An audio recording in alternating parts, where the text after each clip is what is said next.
Aujourd'hui, dans l'histoire avec vous, Thomas Soto, bonjour. Bonjour à tous les deux, je fais Franck Ferrand puisque Franck n'est pas là ce matin. Et moi, je fais Thomas. Donc, alors, dites-nous à quel 29 mars vous a déposé votre machine à remonter le temps. Le 29 mars 1919, le jour de l'acquittement de Raoul Villain, un acquittement stupéfiant, quand on sait que cet homme était tout de même jugé pour l'assassinat de Jean Jaurès, c'était au Café du Croissant à Paris en 1914. Il a été remis en liberté faute de preuves ? Eh bien, même pas, Julie. Il n'existe aucun doute sur sa culpabilité. Villain a été arrêté immédiatement après son crime. Il a tué Jaurès devant témoins et même il revendique son geste. Seulement, le jury populaire réuni aux assises répond non à 11 voix contre une aux deux questions clés. La première, c'est Raoul Villain est-il coupable ? Et la seconde, a-t-il prémédité son acte ? Que voulez-vous, les temps ont changé. Nous sommes en 1919, la guerre est passée par là.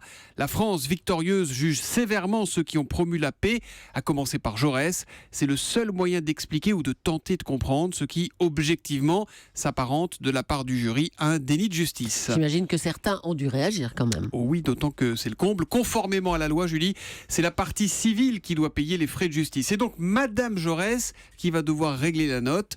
Le 4 avril, Anatole France en personne écrit dans l'Humanité, le journal fondé par Jaurès: Travailleurs, Jaurès a vécu pour vous, il est mort pour vous. Un verdict monstrueux proclame que son assassinat n'est pas un crime. Ce verdict vous met hors la loi, vous et tous ceux qui défendent votre cause. Travailleurs, veillez. Les jours suivants, des manifestations monstres rassembleront des dizaines de milliers de personnes pour protester contre ce verdict inouï. Raoul Villain, lui, va préférer prendre la tangente, comme on dit, avant de revenir à Paris, mais sous un faux nom.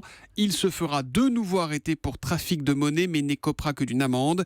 Il mourra en 1936 à Ibiza, tué par des anarchistes, mais comme dirait Franck Ferrand, c'est déjà presque une autre histoire. Et l'histoire, on la retrouve avec Franck tout à l'heure à 14h sur Europe 1.